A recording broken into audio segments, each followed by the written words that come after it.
So tonight's unlock is really looking at kind of lessons learned from 2019 from a tech, digital marketing, customer experience, good and bad over the last year, ourselves, for you all as professionals and individual. And also I look forward to next year. So looking at all the tech that we kind of see in the press and see online, what's the impact of social going to be next year? What ideas have each of the people on the panel got in terms of advice to businesses of all sizes in terms of where they should be looking, what their attention should be, potentially what they should be spending their marketing budgets on, what technology they should be looking at. Is voice a load of nonsense? Is our chatbots a load of nonsense? Is social media going to come back and bite everyone on the backside? Toby, Katie, do you want to introduce yourselves first about what you do, and then we'll get on to Becky and James. So Sure. Toby, Yeah, sure. Who are you and what do you do? I am the client manager here at Key Digital.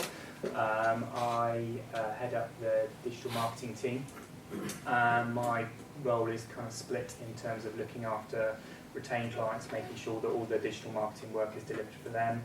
And I'm also involved in project management with larger web builds and making sure the delivery of those stays on track. So yeah, I kind of cross over with the development team to make sure that they are on it with their timescales for those kind of projects. But yeah, mainly content delivery, search engine optimization, social, email marketing is pretty much my bag. Kate, and the reason I'm focused on these two first is they've been involved in these before. Kate from the audience and Toby from the audience as well. So and McConnell. So Kate, what's your background? Hi, my background is in bridal. I own a business. I started it 7 years ago as just one shop, and it's evolved, and we just opened our 20th store now. And I think most of that success is down to people still getting married. Main one. We're in a market where we're about sustainability and eco-friendly and recycling. And also, I opened my business at a time where Facebook pages was relatively new, so it took off really well. And yeah, you make it sound, yeah, we started off with one and now we've got 20. You kind of throw it in like that. It's kind of amazing achievement. We'll come back to that. Becky, yeah. A bit about yourself. You've Okay. got a varied background as well, which is quite interesting. Yeah, so I'm Becky Wren. By day, I'm digital marketing manager for Screwfix, based at the head office in Yeovil, working in the web team. I've been there 5 years now. So my current role there is looking after programmatic, which is display and paid social advertising. Very fortunate we work with an agency, so they do a lot of work for us, but I have to do a lot of managing across departments for campaigns, so like the web team, email, search, and my own team. And then when I'm not at Screwfix, I have a blog called Country Bumpkin Chic, which I've been running for next year 10 years.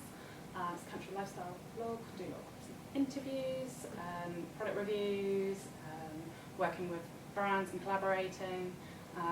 It's very lucky this year I won Countryside Blogger of the Year, which was hosted by Haynet and Mira PR.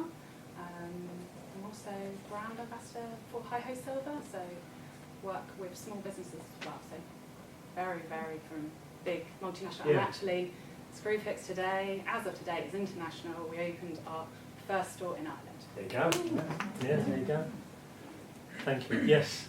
You can see why we got them on the panel, and James. The exception. Far from it. So I run a company called Purple Computing, better known as Purple. We're an Apple specialist IT business support business. I started 12-ish years ago. We're a team of 7 now. We've got an engineer in Toronto, Canada, who offers us remote support work. We've got engineers across the south, as far as sort of Southampton and Cornwall, all over the place.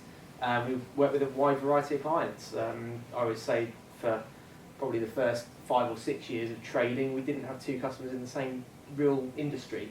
So we're sort of quite nicely positioned, really. I've set up a company, taken on staff, grown it, but also had the benefit of seeing firsthand what other businesses and other industries are doing, and being entrusted to give them good advice on their IT systems and increasingly their other business functions. It seems so much is coalescing really. It's not just IT anymore that we get asked questions about. We'll come to that in a bit actually. It's funny, I had a conversation with someone yesterday on that.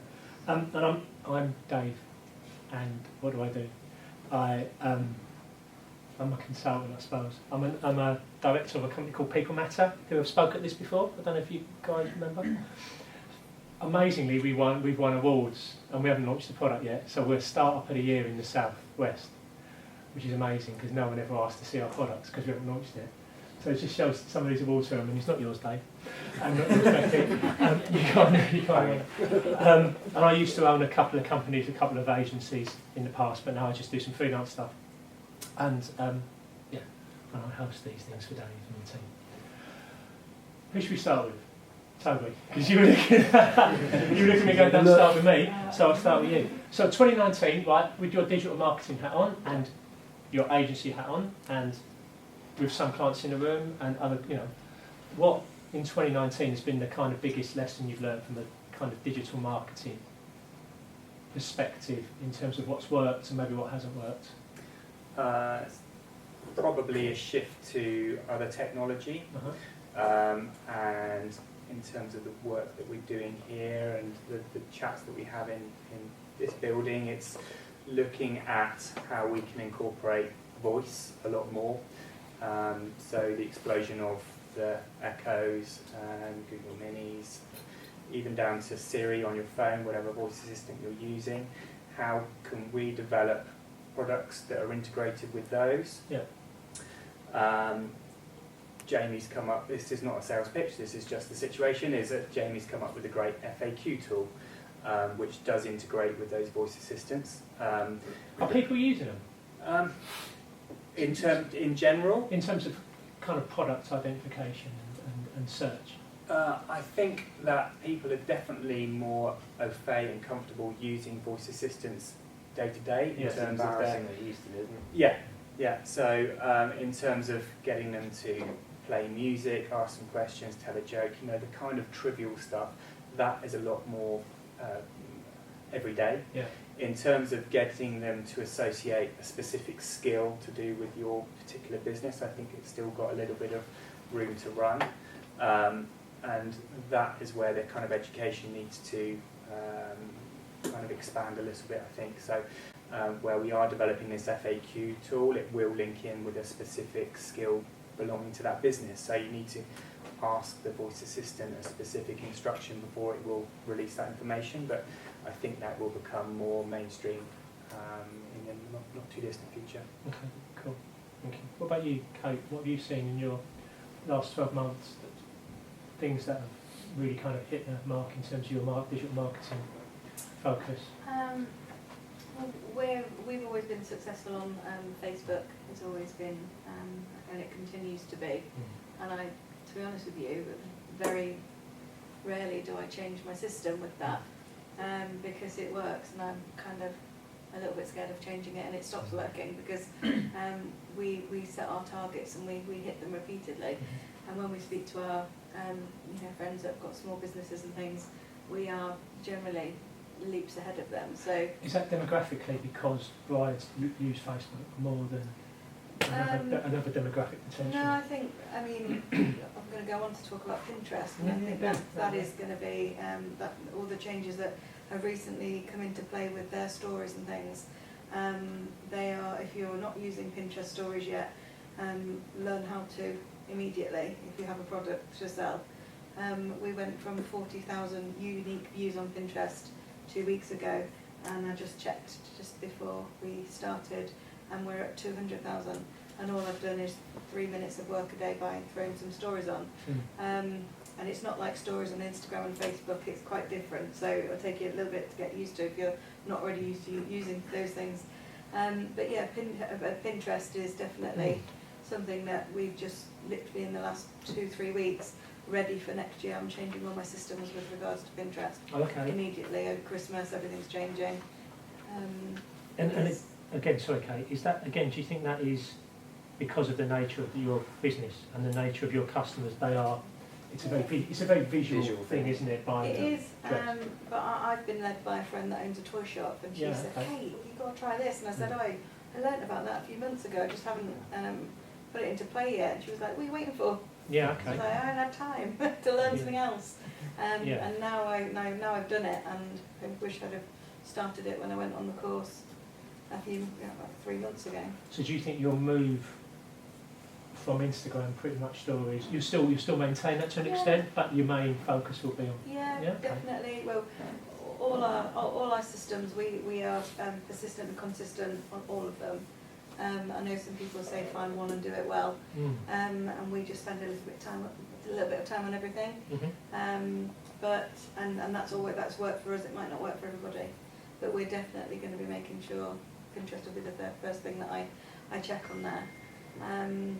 So yeah, I think that for us is one of the major things that's shifted this year. That's interesting. Can you directly tie engagement? I've got a big issue with the word engagement, but that we're going all night on that. With sales on Pinterest. How do you? We're not giving too much away. To be honest with you, not so much on Pinterest at the moment, because as I say, I only started doing this main stuff a few weeks ago. Although we do have, most of our brides come in and they have the first thing they do is they show us their Pinterest board of what they've been looking at for the last 20 years before they met me, and already planned their wedding. I'll tell you what, the partner's done a good job there if he's put it off 20 years. You know what, there's some great memes around there that say, "Oh, we're finally engaged." Well, that's a coincidence. I've already got a Pinterest wedding already planned, and I think that generally, I've heard that from our brides. They've already got their Pinterest wedding planned in their head. On their boards before they've even got engaged. So is that the norm? People going in, saying, "Here's my Pinterest." Yeah, I can believe it. People will send it us as well, because I think with Facebook, when people are sharing content on Facebook, all their friends are getting notified. And one of the things that people don't want to share about their wedding is their wedding dress, and they want it to be a big surprise. So we have to work extra hard on Facebook because it doesn't actually like us in terms of when you're sharing content on Facebook, because we don't get the engagement on the product that we sell, because you don't want to like it, because you don't want your friend to pop up in her newsfeed saying that you like this dress or you like this or whatever. We have to work extra hard on our other posts to be more engaging, to make that post better. But with Pinterest, I think people kind of seek more secret boards and more secret stuff's going on behind the scenes and things. So it kind of, they send us their secret wedding board, and we become part of it, and we can help them with it. That's interesting. But I think my problem with localised stuff at the moment, I did some pinning before I came in here, and a few pins have already been shared, and 2 people are in America, and nobody's in Poundbury, which is annoying. So, yeah. Okay, thank you. Becky, right, you've got 2 hats. Let's talk about Screwfix first. Yeah. So what kind of, over the last 12 months, have you seen? Because I think there's loads of learnings we can get from it. Challenges are the same, right? The budget's just different, isn't it? Gosh, yeah. So what's, from a Screwfix perspective, what have you seen over the last 12 months that's... So I'm going to probably talk about Black Friday, as it's quite relevant and probably still quite fresh in everyone's minds. I mean, it was only Cyber Monday the other day. And I think for us it was probably one of our standout campaigns for the year. So we started on Monday the 25th, when Black Friday actually started on Friday. We didn't actually start, we planned. It took, normally if we work on a campaign we start a month out, and that's getting across all the different teams, the web team, the designers, the email, search. There's a lot of people which come together for a campaign, but we made sure we started 8 weeks out, put in regular meetings, regular catch-ups, because we wanted to push the envelope and do something a little bit different. I don't know if any of you noticed that we moved away from our traditional red, white and blue colours, and we went black and white. There's a nod there, brilliant. They obviously saw it. Brilliant, I'd love to hear that. But that actually came with its own challenges. There was lots of discussions between the digital team and the marketing team, what you can and can't do with a logo. But we got approval, we went for it, we were bold. But we also had to make sure we had testing in place to do something that bold and change the whole website. And it was just mainly the home page and the landing page, but there was a lot of testing. Countdown clocks, if you ever want to use a countdown clock on a website or an email, make sure you test it. We did, and when we were setting it live 4 o'clock on a Sunday, there was still some techie issues. We had Sunday process in place, and I'm the person who has to pull all the meetings together and make sure WhatsApp group set up, and everyone knows. And that I can't stress enough about making sure you test, getting the right people in the right place to make sure it goes live. So, but on the plus side, all of that hard work paid off, and it was phenomenal. And stock was flying out. Some stock flew out within the first day. So then you have to gather every daily meetings at 9 o'clock to replan when's it coming back into the warehouse for the website, the stores. So, it worked well. It was a new thing though, wasn't it? Social Strike. It was a new thing because they don't normally do it, right? So we did Black Friday for the first time in 2018, but before that we used to call it Price Crash. Okay. And it was like a bit of a mini event. And I don't know if anyone remembers several years ago when Asda did Black Friday and TVs are being thrown around in stores. There was a riot. There was a riot, and we were very nervous. We didn't want to have a riot in Screwfix with drills flying around. I mean, it happens. We had an impact driver at £50. It could have happened. I've done some damage with that. Exactly. I've done some damage with an impact driver. Yeah, I don't really know what they are. But, so I think, for me it's planning, be bold, do something different and go for it, but to make sure you test. Yeah, agile. Agile, yes. God, we won't talk about agile development. Jamie will, for days we'll Jamie us, but thank you. We'll come to bumpkin cheek in a bit, I think, because there's a couple of questions we're asking now. So what about you, James, from 2019 from you? Because you see customers from all markets, a bit like the guys here, you see customers from all markets. So what all over, but all the lessons have been learned from a digital marketing perspective. It's been very much introspective, really, because we found that we're an Apple accredited company. There's not many people, there's not many channels through which Apple accredit third-party companies. They're very, they've got their little bubble that they like to exist in. And we found that our new inquiries from Apple were drying up. And we came to Key actually to say we need to drive some traffic to our website. And the lessons learned really are that you need to invest in marketing to drive traffic to the site to win the customers. It's really basic stuff. The problem we were having, and I think the challenge as a business, is that we were finding it difficult. We didn't have a website environment where we could easily post content. So although we had loads of content coming out of our ears, so it took a meeting here to realise it. The biggest problem a lot of people will have when they sit down and go, we need to sort our marketing out, is where's my content going to come from? Well, generally it's quite easy to do it. We didn't have the infrastructure on the website to make it easy to post that content. So we were just spending hours and days thinking we really want to put this out there, but we just can't do it. So the lesson learned was actually there's a lot to be said for engaging with an expert. I mean, we're a team of IT people, so the biggest problem we have is getting over that initial thing of we should be able to do this ourselves. How hard can it be? But we didn't have the niche expertise that you need to target the right things and the right social media channels, for example. You need to choose the best one for you. We've just talked about how Facebook and Pinterest are totally different beasts in your business.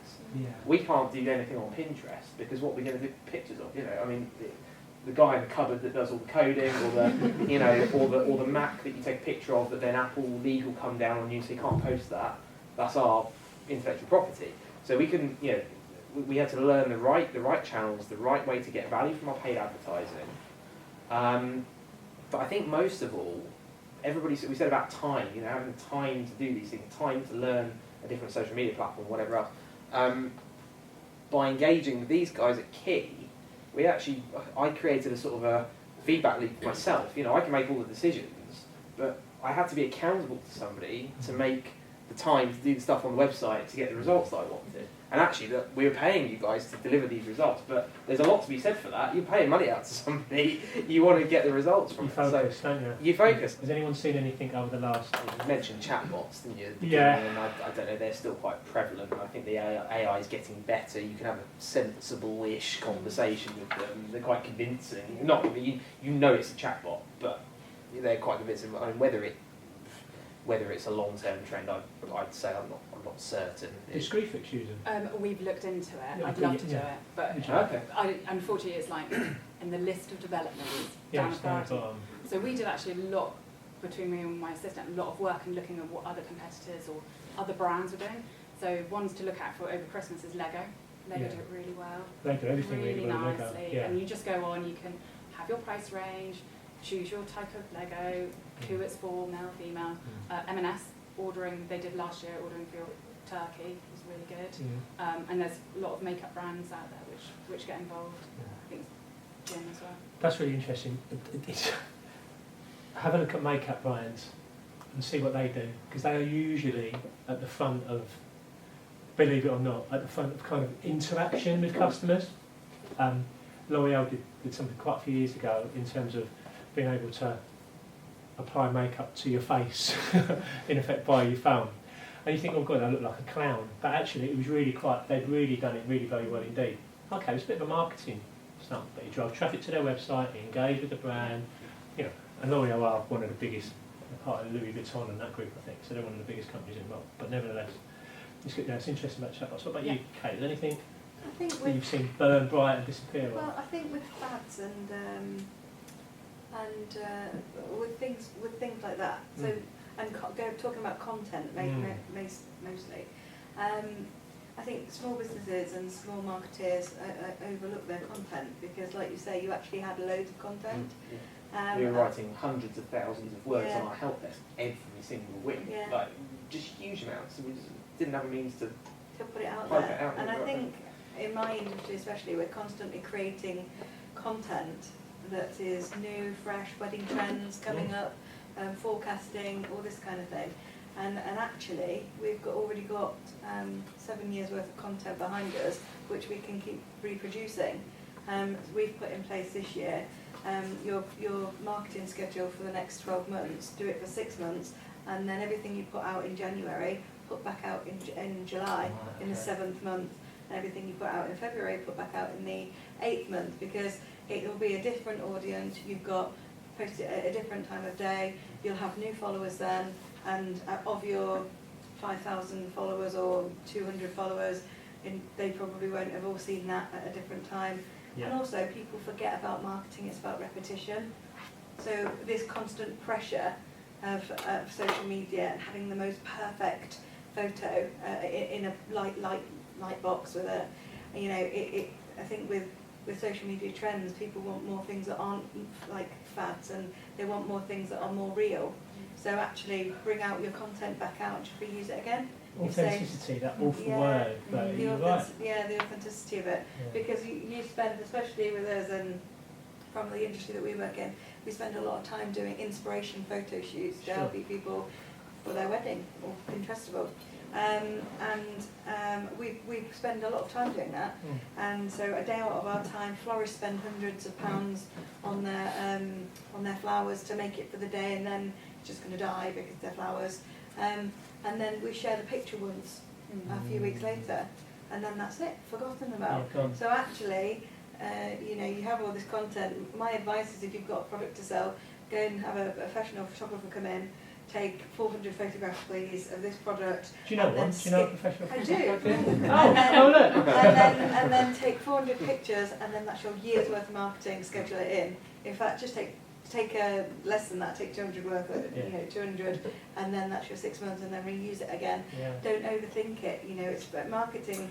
Let's scrap everything we know about digital marketing and go back to what we used to do. It's repetitiveness. You repeat the advert in the newspaper. You repeat the fair that you go to.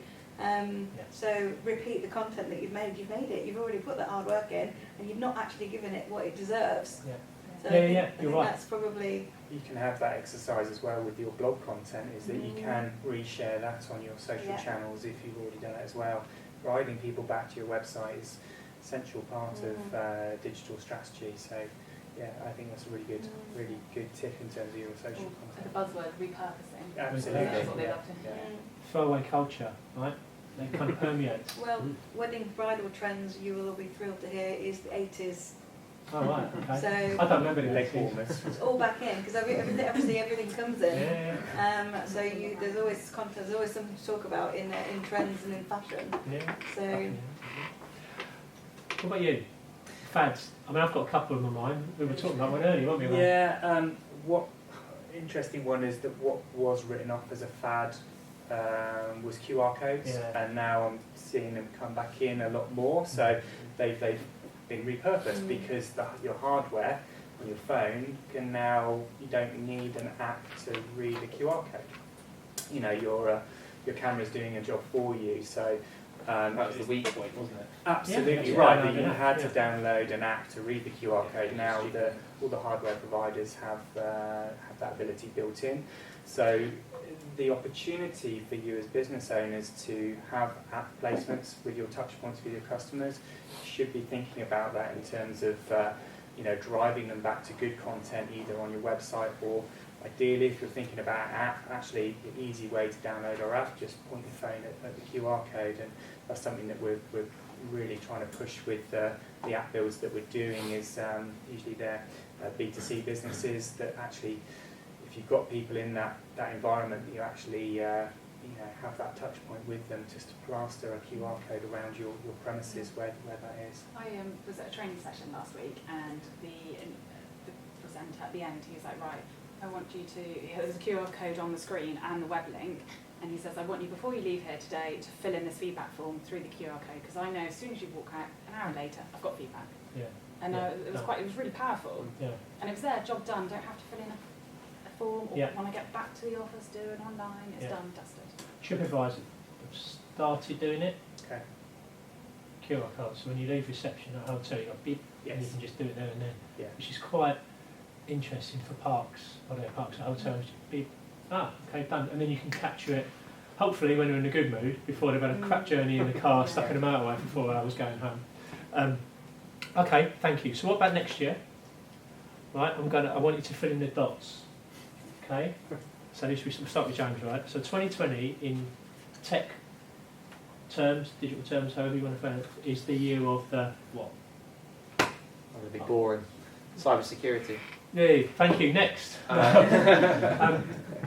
Go on. I agree. I'll try and not to keep it too dry. Right, yeah. But it's overlooked, isn't it? It is overlooked. We've had customers who've got the best antivirus, the most secure networks and everything else, and someone sends them an email, they look up some information in the public domain and manage to spoof an email from the accounts department to the boss. He's probably busy doing something else, and it will say something like, can you just approve a payment for $5,000 for this person? And it happens all the time. It's happened, we've seen it probably 4 or 5 times. I reckon we must be getting near 6 figures now in terms of pounds sent to fraudsters by people who are our clients who have just had an email scam done to them. You can't control it.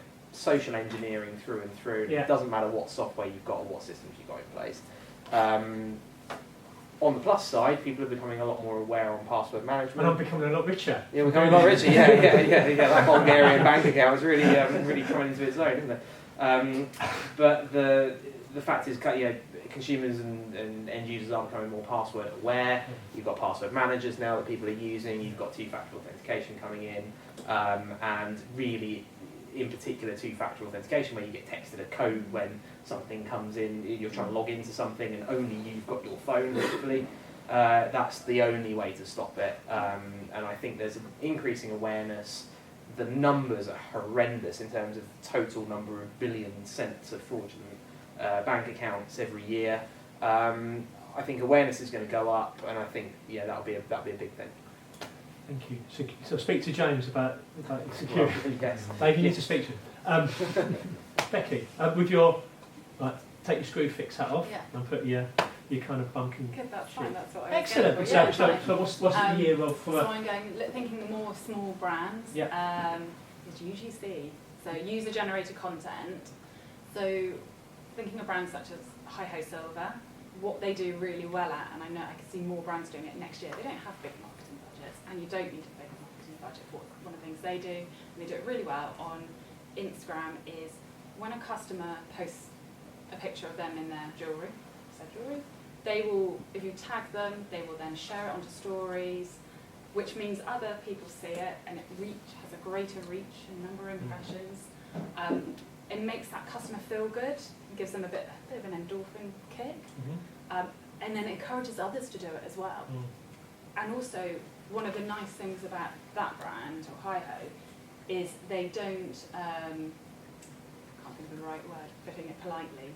Don't put it politely. It doesn't matter what you look like, No. they will still share it, because they recently had an event and it did get into a conversation was another brand was talking about they didn't like the type of customer that they're sharing their images, and I was quite shocked and horried. I was like, you still share it, they're paying for your product. It's authentic, and that's the thing, it's authentic and it's genuine. So definitely I can see more of that happening with brands. Even the bigger ones, I think, do. Yeah. We were saying earlier, there's a phone company called GiftGaff. You heard of GiftGaff? They have no customer service staff.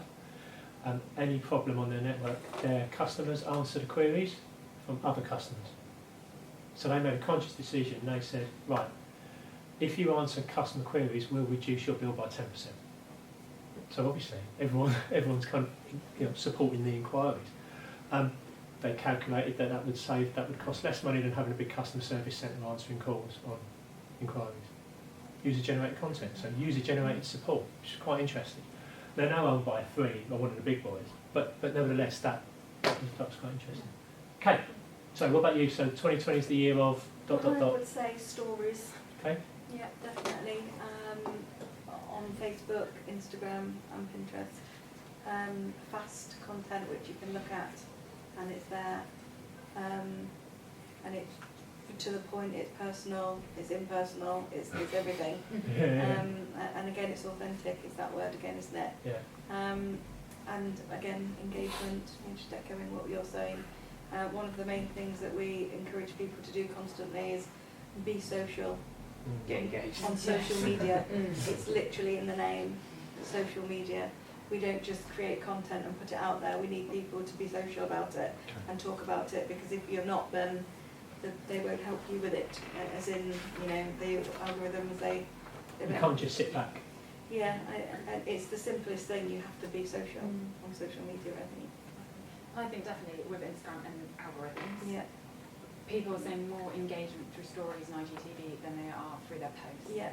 The engagement on a normal post in the feed is... We've noticed that recently. We've got more. If we put a post on Facebook in the morning and then we put a story on, but later that day we've had more views on the story than we have on the post.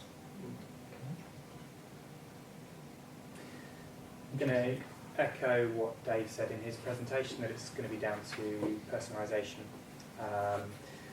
And I know we were having a chat about this earlier. We have a slight disagreement, don't we? Yeah, that's fine. I'll tell you mine in a minute. Yeah, here we go. Gloves are off. And then, it's actually getting to know your customers better and being able to serve them the information that's appropriate and personal to them in the best way you can possible. So it will be, from a practical point of view, looking at your analytics, just seeing if we can break down who are your personas that you're dealing with as part of your business. How can you best engage with them? This then comes back to content, and in terms of the content that you're actually putting out there. I still think a big one for next year is going to be video, because not enough small businesses are doing video. That it is a really easy way to interact with your client base, and it's a really good way of getting that personalisation in there. Actually, you could go down to doing a personalised video to a customer who has purchased from you, if you have the right way to contact them. And as a small business, that's where you have the upper hand on your bigger competitors, is that you could go down that more personalised route.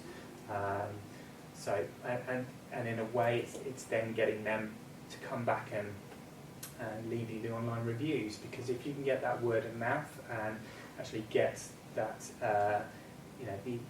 the information out there that you're a great 5-star business, you will see an increase in footfall. So it's looking at those opportunities as small businesses where you can compete against the bigger nationals. And we did a search earlier.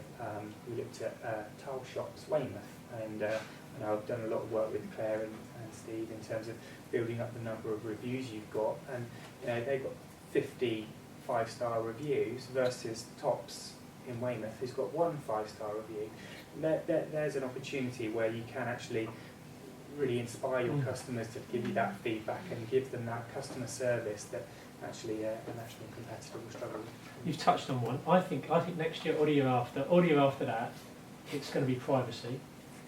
I think there is a real earthquake coming in digital in terms of privacy. I think we're really going to have to change the way we digitally market to people.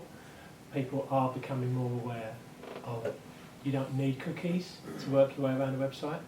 I'm working with a FTSE 100 company, and we are looking at actively putting a cookie bar on their website that says, we don't track you. Fine. And then we're going to design the experience online around them with the objective of giving them such a good experience, they'll give us more information at the end of that, or they may even pick up the phone. So we are actively looking at not tracking people on our website. Now, that's a bit nuts, right? Because everyone else is doing it. Well, has everyone seen the latest Apple marketing campaign? Which is basically one word, which just says privacy, and the Apple logo. They're designing Safari, they're designing their products to be completely, they call it a walled garden, don't they? I think it's the old walled garden phrase from when we were younger, Pete. Which basically is you don't need to leave Apple to get access to all your content. That's why Apple are doing TV, basically. That's why Amazon do TV. You can go to Amazon, you can buy everything you want, you can watch your television, you can get your groceries delivered, you don't have to leave the Amazon. So I think privacy is going to be a big challenge. It might not be 2020, it might not even be 2021, but it is going to happen. And it's something to think about. I reckon the cookie pop-ups are going to start. I think there's a big problem happening there where you've got every single site now going, we're using cookies, we're not using cookies, accept the cookies. Are you using cookies Do you want or to not? choose What your is cookies? it? Yeah, and you never quite know. And I think what's probably going to come out of it at some point is someone somewhere will do a report and they'll go, we've actually shared more information by accepting or clicking the OK button just to get to the site I was trying to get to than we had shared before GDPR came in, before all this other stuff came in. Yeah. And there'll be a bombshell report, Yeah. I'm going to put my money on it, to say we've inadvertently agreed to a lot more stuff than we ever thought we would, just because we want to get behind that pop-up to look at the things we were trying to read in the first place. You're right. And I think that'll be the trigger point. Yeah, and I've done some work with the Amazon product that's in the corner there, and the data that collects when you're just asking it to play Stevie Wonder on Spotify is astonishing. It will blow your mind. And they're not sharing it with anyone, they're keeping it. Amazon is as much a data company as Facebook are now, and I think there's a bit of a, and it will filter down because it always does. You know, people start to mistrust Facebook and Google, it starts to filter down, they mistrust medium site, they mistrust us, and then we have to, and what we've done in the past is we've gone, well, Google are doing that, we'll follow Google. Well, what about if people don't like Google and they're beginning to move? Anyway, that's for another, and I'll talk to you about something I'm doing on that later. One more question, because I'm conscious of time, it's 7:45. Now, I might ask you different questions. I'm saving the toughest one for Toby on the end. Becky, I'll start with you. So we talked about this earlier. So if you were looking at a business, a brand, small business, and you were thinking, oh, keep an eye on them, watch what they're doing. Maybe not in your market, but kind of they're doing good stuff. They're smart. They're clever with their marketing and their product. Who would you pick? Which example was it? Was it the sportswear? Let's do both of them. I think they're both good. Cool. Okay. Let's go for the bigger one first. Okay, so the brand I was targeted last night by Mulberry. I don't own a Mulberry bag yet. But on Instagram, they're doing a sponsored competition to win an experience to go down to Mulberry, stay in the pier, win some product. And what you need to do to enter the competition is go onto their stories, download their filter, which is a Mulberry filter, has like a halo thing. It took me a while to work out how to use that. I even contacted them publicly and messaged, can't see the filter. I then managed to work it out. Another girl contacted me like, I can't work it out. Managed to save the filter, still to enter the competition later. So I think that's a really nice idea, but it's actually too many steps and it's too complicated. So keep it simple. Yeah. But The nice tech got in the nice way. try, Mulberry. Do you think the tech got in the way? I think the tech got in the way, and I think they really wanted to use a filter is probably what they wanted to do. But it just didn't quite work. And then another brand, which I hadn't bought from until the other day because their advertising, I think, is really strong out there at the moment, is Sweaty Betty. So if you don't know who they are a sportswear brand. They're quite high-end. So a pair of their leggings, powered leggings, I've got a pair of Gravity leggings I've now bought. They probably cost just over £90. I did find a discount. However, beginning of this year, they used down to earth, kind of almost celebrities. Victoria Pendleton, you may remember, was the Olympic cyclist, and a girl called Sophie Everard, who is a surfer, and she does these Mad to Live retreats. So they have featured in all their advertising, and they've actually done panels, and it's really genuine, and you kind of follow the story, and you want to be part of. And so much so, like I bought into it. Yeah, yeah. So I think those. And you know brands, and you've still gone. Oh, well, do you know? I would imagine you're quite. You know the way it works. I'm quite savvy, yeah. Yeah, you know the way it works. It's like, yeah, I know. But I would say it's taken me 6 months before I actually bought into it. Okay, long tail, right? Yeah. That's long. Yeah.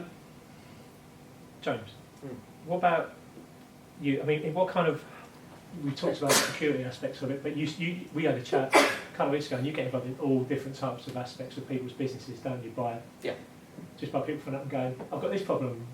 So in terms of next year, moving away from the security and maybe the IT aspects, as a small business, what kind of things are you kind of looking at next year? From what challenges? Let's try and not include politics in it, but there might be a certain clear of that. The big one, it keeps coming to the forefront of mind, and we keep talking to customers about it, is actually remote working. We had a chat before and touched on a lot of things, but that one always bubbles to the top of the mind. We have one customer in particular who is actively downsizing their office and said, how can we get all of these people to work, the same number of people, but not have a permanent large office base to work from. We want them working from home, we want them working flexibly. I mean, when I set my own company up, we didn't have an office for 5 or 6 years, but we had a growing number of people because all the systems that were there were remote working systems. And people are asking for that now. I mean, you said about not getting political, but one of the conversation points in the current election, and it's maybe a little bit higher in the sky, is this 4-day working week concept. Yeah. I don't think that's necessarily... a little bit business owners. Fine. On the same money. But, not getting political about it, I think the conversation is about more flexible working, more dynamic working. 12-hour days though. Does anybody... Yes. I know it's difficult, obviously in the holiday park and that kind of stuff, but does anyone, apart from the freelancers amongst us, does anyone here do flexible working in their businesses? No. Flexible working. Flexible working, remote working. Do you allow it in your business? I was going to say, Screwfix must do it. They've changed to 37.5 hours, and as long as you're in by 10, and you can go, the earliest you can go for, and you've done your core hours. Core hours, exactly. That's kind of as flexy as we get, and a bit of working from home if necessary. But I think the tools are there now. I think there's a perfect storm that's happened whereby you can do so much in the web now, in the web browser. You used to have software and VPNs and stand on one leg and point in the right direction to get into your company's server, and it was hard work working remotely. Yeah. Now most tools are web-based. You've got an entire productivity suite in the web with Word, Excel, PowerPoint, all in your web browser if you want it. And actually it's quite capable. No one has to worry about software and security anymore because the security is baked in. So working from home is a lot easier. Most people are using cloud tools. But interestingly, I was at an event yesterday which is run by Dorset Council, and it was their economic growth plan for the next 4 years. I'm going to it Thursday. Are you? Okay, well I'm going to ruin your networking event. No, you won't ruin it. Andrew, so I'm going to try and keep your mouth shut now. To what degree you can ruin a council-run networking meeting about economic growth. But their point was that we're in Dorset, we're covered by natural beauty protection orders all over the county, whatever they're called. We're not going to get a motorway. Population growth is a thing. We're not going to suddenly make it easier for everybody to travel to work. So No. you've got to get the work to the people. Yeah. And that, I think, is reflected in how our clients are working now. We get calls every single day saying, I'm working from home, can you help me get into the server? We're getting clients coming to us proactively and saying, we want our staff to be able to work remotely. We've always done it that way, and the consequence is actually that we get the worst staff sickness when everybody's burning out because they're on the road all the time, sat in traffic. People don't want to take time off ill. They tend to burn out because they're stuck in commuter traffic day and night trying to get places. So, we've got a perfect storm. I think we've got the tools there to work remotely. It's a lot easier to do it now if you've got the right infrastructure, and we've also got increasing difficulty just getting about. Yeah, I've got an angle on that. I think flexible working doesn't exist because I think the fact that people can work from home means they work from home all the time. They don't switch off, and I think that's a real. With the guys know, but my People Matter hat on, which is our mental wellbeing platform I'm involved in. We know that people work 16, 17, 18 hours a day now because they can, because their bosses know they can, and actually burnout is quicker. People are burning out sooner. They're not getting angry as much because they're not stuck in the car, but they're burning out quicker because they're answering emails from their boss. Because they can't switch it off. 9:30 at night rather than put the kids to bed. So we're creating this. But that's a culture thing. To an extent, but God, I'm not going to get involved in tech driving culture, all that kind of stuff. I won't give it, but that's a really good point. No, thank you on that. Shall I end with Toby? Yeah. Okay. So I'm fascinated by the Pinterest thing. So I'm fascinated by the way you're pivoting, you're moving so quick amongst this, along the social platforms. I know social's a big thing for you. How do you see the social media landscape from small businesses changing? Is there still going to be this rise in influencer marketing, or are we going to see brands taking more control? Are we going to see brands not using influencer? What other than, because there's some, Twitter not so much, but Facebook, Insta. I think the main keyword here is responsibility, and I do think small businesses are going to they need to take responsibility for their content and for what they're putting out and what they're doing, and police it. And it's a good word. You've got to set yourself. I could do any person in this room their social media planner with a pen and paper now in 5 minutes. It's that easy. Yeah. But are you going to do it? Are you going to do it? Are you going to stick to it? You've got to be consistent and persistent with it, because it doesn't just happen overnight. You have to take an ownership of it, and you have to, you can keep chucking it out there as fast as you can. And I have people because with my other hat, I have another business called Social Twerk, where I help businesses who have a product to sell, and if they sell it in, I would use the example of, if this is your beer, which is your beer, and you sold it in your shop, and you sold it in yours, and you sold it in yours, we would put a social media contract in place for you, because it's your responsibility to give it to these people and police it, because at the end of the day, they should be building your brand, not you, because they're selling it. And you're giving them this structure to say, there you go, that's what you've got to do for the year. Yeah. And if they're not doing it, you have to take responsibility and say, you're not following this tiny contract that we've got in place to build your brand. Now, your beer might be this beer, and they might sell 5 other beers, but because you've put this in place, this beer will do better than all the other beers that they sell. And it also helps that small business, because that small business hasn't probably got a massive skill in marketing, or might be better at accounts and might be better at tasting the beer, or it's having that thing in place, and it's taking ownership and responsibility for the content that you're creating, giving it to people that you want to work with, and letting them work. And I think, and if that's not working, if you haven't sold enough of this beer, and you've not followed this social media, there's probably, that might be the reason why, you've not got any presence.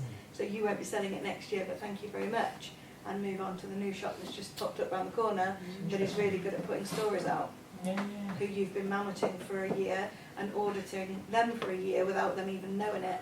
And that's how I mostly get my clients. So you're taking control. I audit them for a few months, and then I say, if you go on holiday, if you put hashtags out there that say use this hashtag and win an extra night's holiday or win something, then it's you putting that content out and coming up with ideas and getting them to be engaging with it. That's interesting. So you're kind of taking control of the Wild West. You have to. Because social is the Wild West, isn't it? So you take your. If you're not doing it, then you have to.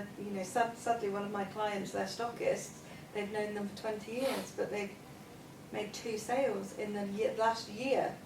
And I went onto their social media and I looked at their social media and I said, this company is amazing. They've got loads of followers on Instagram, but they've only done 3 posts in the last 4 months. Something has happened in this person's life. And they said, how do you know that? And I said, because all of a sudden they have something great and they're not doing anything. So how have they done so well? And she said, yeah, her husband's got cancer, so she's not working at the moment.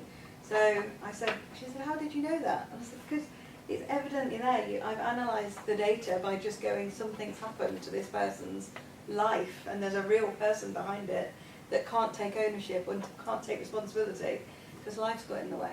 So there's that flip side of it. Thank you. It's quite sneaky. That's really interesting though, taking control of the uncontrollable.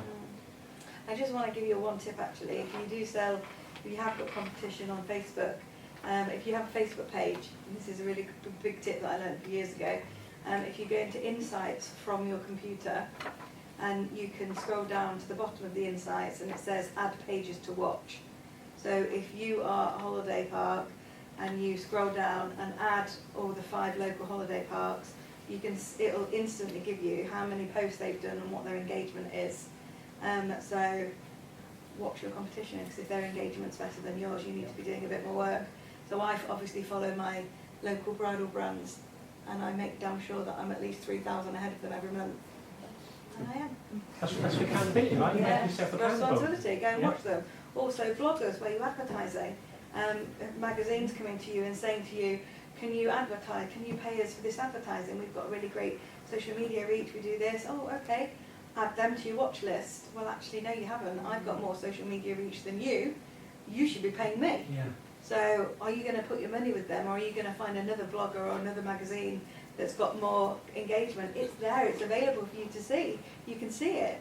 You can stalk your competitors, you can analyse people. So that is like one of my best tips. Go to your Insights, and you have to do it off a laptop or a computer. Scroll down to watch pages and go and watch the people, go and watch your competition or the people that want your money. Back to basics, isn't it? Yeah. Just a modern twist. Yeah. Walking past your competitor's shop and seeing what's in their window. Well, yeah, it's like looking at a company's house. It's like, Yeah. go and do it. It's there. Or in the digital agency where it's looking at the about page, isn't it? Remember? You used to do that? We used to do that. Who are they? About? No, don't rate them. Yeah. I'm going to ask you this question, right? So, balancing customer demands, which are changing, which are very variable, depending on what people read, with your capability as a business. How do you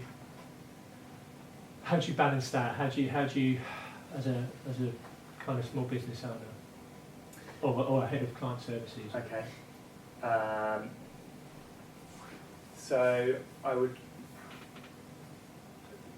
let's give a little bit of a case study then. Yeah. First is that the success that we have within my team and the business as a whole is when we work with small businesses, small to medium-sized businesses that usually have a dedicated marketing person, or if not, the senior person in the business, such as James, says, I'm going to do this, I'm going to be responsible for marketing. We then have one point of contact with that business, and the information flow and the communication and the stuff that we said we want to get done gets done, because there is that clear communication, and we have a set delivery that we then can go through. There's a bit of a blueprint in terms of the planning that we go through. So, going back to your question, that the answer to that is to engage with experts I suppose, is the key point. And James brought it up earlier at the start of the talk, that it is actually, if you haven't got the expertise yourself, it is actually tap into experts that have. And this doesn't need to cost you the earth. You know, whether it's digital, whether it's PR. Well, we do it. Absolutely. Right? Yeah. We do it as a business. Yeah. There's this experts that get slagged off. Michael Gove started it basically by saying it was along the lines of, we don't believe what Bank of England is saying about Brexit, financial chaos. Don't believe the experts know nothing. Which is basically like, so I'll go for heart operation. I'd rather the cleaner do it because he supports the same football team as me than that guy who's been doing it 30 years. And there's this great, and you touched on it as well, Kate, I think there's this great lack of accountability and responsibility in digital marketing, and a kind of turning your nose up at experts, I think. Go, what do they know? I could do that. So these businesses seem to be stuck betwixt and between, right? They don't want to do the responsible and accountable stuff, but then they don't want to listen to anybody else. And we're lucky, right? We've got a relationship with customers, and I have where they listen. But I think that's a real challenge for next year as well. Everyone believes they're an expert, but very few people really are, right? And you see that. You have conversations with customers that are not in this room, right? And potential customers. Yes. Why are you talking to me? Yeah. You've said that. Absolutely, and I suppose coming back to my point that we might get customers come to us and say, right, we want to engage, we want to start working with you, unless we get them engaged and actually get them looking at their business and the marketing that they want to do themselves, it's not going to work. Or it's going to be a bloody difficult job for me and my team to actually deliver what they want. And when they turn around in 6 months and say, well, why haven't we hit these targets? It's generally because the business owners or the marketing persons haven't been as engaged as possible to get that working and to get that pulling through and to deliver those results. So Bloody customers. Bloody customers. Bloody Trust clients. me, Love them. Thank you very much. Everyone here has their own. Everyone in their head at the moment is thinking of a customer they've got and going, oh God, what a pain. Yeah. Okay, thank you. I'm conscious of time. It's 8 o'clock. That's it really. I think the things that have come out: accountability, responsibility, Pinterest, certainly. Don't try and overcomplicate stuff. That's it. Security. If we had longer, we'd definitely talk about how to, where you can get support in growing your business from the most unexpected areas. But anyway, we'll talk about another day. I was talking about, so I'm doing a talk, by the way, a bit of PR. I'm doing a talk I'm determined. I've done it in Bath and London, and I'm doing it. I might even be doing it in Europe, believe it or not. Been asked, didn't say. In Dorchester on the 9th of January, because I'm determined to do something in this part of the world, because there's some really smart people here, and we're going to make a bit of a difference. It is on humane technology, and it's on how tech is affecting. I'm a behavioural science background, so it's about how it's affecting our minds, our kids' minds, and our businesses, and what the future's going to look like. 9th of January, Dorset Council are putting it on for me, believe it or not. They've given me a room, slightly over optimistic sized room, if I'm totally honest. But if you look for me, Dave McRobbie on, I'm not on social. I'm off it. I'm only on LinkedIn. But the guys will send. I'm sure they'll be kind enough to send some stuff out of the newsletter. So it's 9th of January in the afternoon. Hopefully it will scare you, but hopefully it'll make you feel there is some light at the end of the tunnel. Talk about privacy, and I know there's a few guys coming who are here already, so thank you for that. Questions we can ask now if you've got any, or you can catch up with the guys next door when you're having another drink. We are looking to do a couple of these next year. We're also thinking, aren't we? We're in the early stages of maybe doing a kind of conference at Kingston Moorwood. 50 to 100 people, half a day, couple of workshops. 1 or 2 might be done by the people on this panel, actually. And I don't know if some of you were here at the last one. We'll get my Star Wars production friend to do something, and 1 or 2 other guys. Maybe someone from Netflix, if I can pull them down. Maybe not, it depends on how it will sit. maybe in the spring next year. So if you're interested, let us know, give us feedback, because we're really quite passionate, aren't we, about trying to generate. It's not all about Bournemouth and Bristol and London and Manchester. There's some really talented people down here. So we're thinking of doing that in the spring, so we'll send some stuff out on that soon. Thank you. We have alcohol for you here. And there's a spare bottle, which I'll look after. Thanks for coming. Enjoy the food. And if you've got any questions for these guys, I'm sure they're going to hang around for a bit in the room. Okay. Thank you. Thank you very much.